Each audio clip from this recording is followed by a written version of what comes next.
So far, whenever we wanted to use a value in any of our calculations or when we passed it into a built-in function, we use the value directly, such as the value of pi that you see here on screen. Now, if I were to tell you, find the area of a circle whose radius is 10, you'll immediately use the formula pi r square. So you'll take the value of pi, multiply it by 10, that is the radius, raised to 2, and you'll get a value like you see on screen. But this isn't really programming. This is just, again, using Python as a calculator. The other annoying thing here is that for complicated values such as the value of pi, you have to type out all 6 digits each time you want to use this value. Now, this isn't really sustainable, which is why computer programming introduces the concept of variables. Variables are essentially containers which can hold value.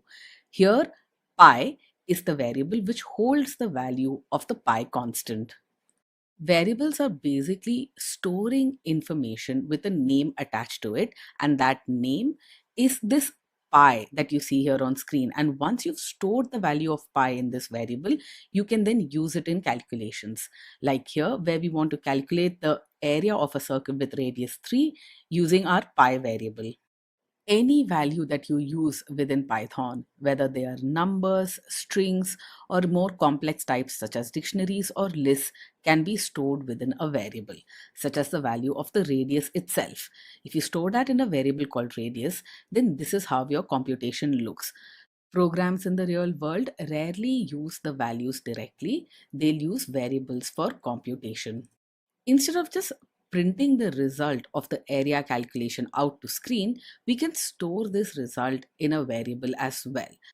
The variable here that stores the result of this computation is called area, and notice that it occurs on the left hand side of the equal to sign. On the right hand side is the computation that you want to perform. If you now print out the value stored within the area variable, you'll get the result of the computation that you just performed. Once you have this information stored in a variable, you can now pass it to the print function. For example, you could print the string area of a circle and then the actual area, which is stored in the variable area. Notice the comma separating the 2 bits of information that you want printed to screen. If you want the user to have more information in the print statement, it could look something like this. Area of a circle with radius, then you have a comma, then you pass in the value of the radius which is stored in the radius variable, then you want the word is, and then you pass in the area stored in the area variable. Notice how cleanly this information is printed out. You can pass in multiple bits of information that you want printed out to the print function. Separate these bits using commas.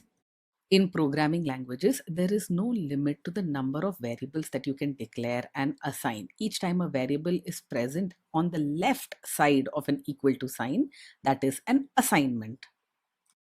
I've set up 5 variables, all of which are numbers. I am now using them within a computation or a calculation. This computation follows the BODMAS rule, and I want to assign the result to the total variable. Total is a floating point value because it involved a division operation, and this is what it stores. This is the result of our computation.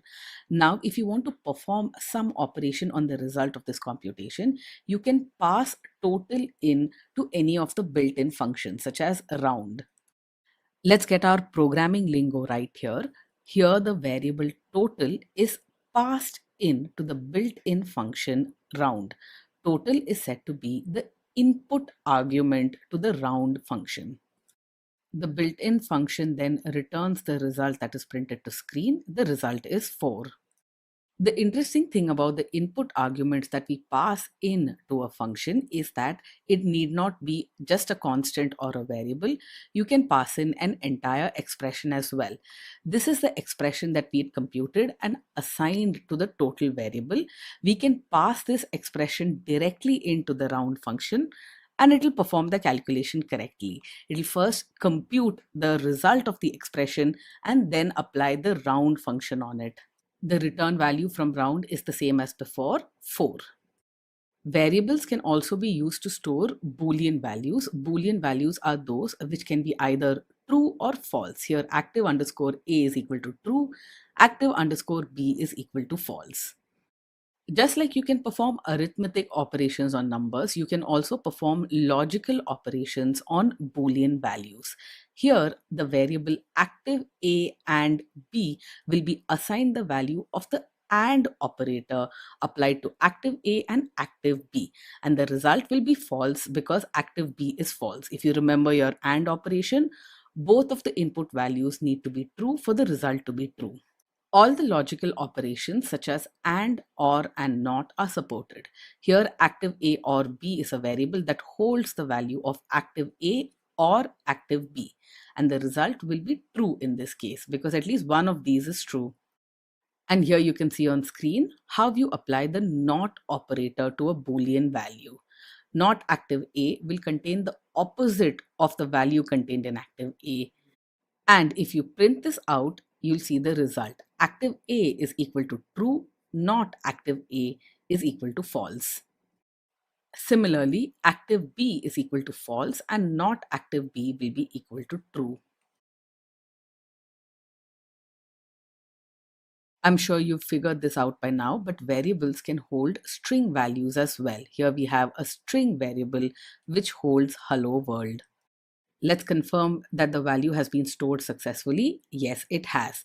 Notice that the string variable shows the value in single quotes, whereas we've assigned the value in double quotes. That's because in Python 3, strings can be specified in single as well as double quotes. They mean exactly the same thing. They are equivalent. We've seen this before. You can perform concatenation of strings using the plus operator. You can also assign the result of this concatenation to a new string variable. When strings are concatenated together, the original strings do not change. A new string is generated, and it is this new string that is assigned to the result variable. We'll revisit the built-in len function that we saw earlier. The len function can also accept variables as its input. In general, all functions can accept values, variables, and expressions as its input argument. Once again, it's worth remembering that in Python 3, strings which are enclosed in double quotes are equivalent to strings which are enclosed in single quotes. There is no difference here. In fact, you can perform the concatenation operation by mixing things up. Here we've specified strings in double quotes as well as single quotes. And the concatenation works just fine. Now, when would you choose one over the other? Let's say that your string itself has a single quote within it, such as John's car. There is a single quote before the S. You might want to specify this entire string in double quotes. This way, when Python encounters the single quote after the N character, it will not assume that this is the end of the string. So if you want to use single quotes within a string, use a double quotes to enclose the entire string. The reverse is true as well. If you want to use double quotes inside a string, such as how are you is within double quotes, then you'll use single quotes to enclose the entire string. This allows the Python interpreter to understand that the double quotes is part of the string itself. If you have a string which contains single quotes within it and you express it within single quotes, then you have to do something special to make Python realize that when it encounters the single quote just before S, that's not the end of the string. And the something special that you do is escape that quote. Don't be intimidated by the term escaping quotes. Simply specify a backslash before the quote, indicating that the next character, the quote, should not terminate the string. Instead, that single quote is part of the string itself. The backslash is used if you want the quote to be treated as a quote and not as the end of a string. Here is a good thing for you to try. Remove the backslash character and try to type this out and see what you get. Similarly, if you want to use double quotes within a string that is expressed within double quotes, then you have to escape the quote character as well. Notice the backslashes before each double quote which forms part of the string. Once again, a good exercise for you here would be to remove the backslashes and see how the strings behave. Let's work with variables some more. to understand how they really behave. Here we have a variable called value. It's assigned to 1. And in the next step, we are going to increment it by 1. This we can do by saying value is equal to value plus 1. It will take the previous value of the variable value and add 1 to it. And you can do this as many times as you need to. In the first step, you'll add 10 to 2, you'll get 12. Then you'll add 2 to 12, you'll get 14, and so on. Before this cell was executed, the variable had the value of 2, and at the end of this cell's execution, it has a value of 26. Now, if you re-execute this cell by hitting Shift Enter on it again, the initial value of the variable will be 26. You will then add in another 24 to it to get a result of 50. So remember that your variable stores the last value that was assigned to it till you explicitly change it. You can use the variable to subtract from it and assign it to the variable itself. You can do the same with multiplication and division operations as well.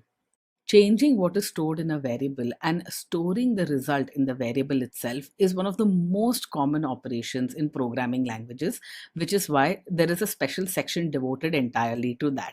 In fact, there is a shortcut in Python which does this.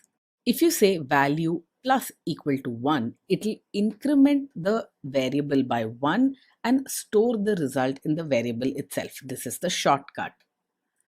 If you're seeing this shortcut for the very first time, it takes some getting used to, so make sure you practice a bunch of these. Here we are incrementing the variable by 4 and storing the result in the same variable. This is applicable to subtraction as well. Value minus equal to 5 will decrement the variable by 5 and assign the result to the variable itself. This is an extremely handy shortcut. It's used really often. You can use it with multiplication as well as division. So make sure you remember this and don't get confused when you encounter this in real world programs. We've already seen how Python supports string concatenation. Here are two strings. We'll add them together to form a greeting. Here you can see that greeting is hello, how are you? These are our two strings added together. You can perform all kinds of string concatenations. String 1 plus string 2 plus string 1 once again, and the result is as you expect. You can't use the subtraction operation with strings though. Only string concatenation and surprisingly, the multiplication operator. Notice the 2 multiplied by the variable string 1. This will basically add the string that is present in string 1 twice. Hello, hello, how are you? This follows BODMAS as well. The multiplication has been performed first and then the addition.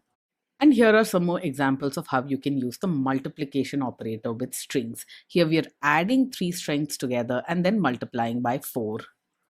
The result of our addition, which is hello, how are you, and then a space character, is then repeated 4 times. Here we are adding greeting and storing the result in the greeting variable. This is to emphasize that performing some computation with a variable and assigning the result back to the original variable is very common and also possible with other kinds of variables.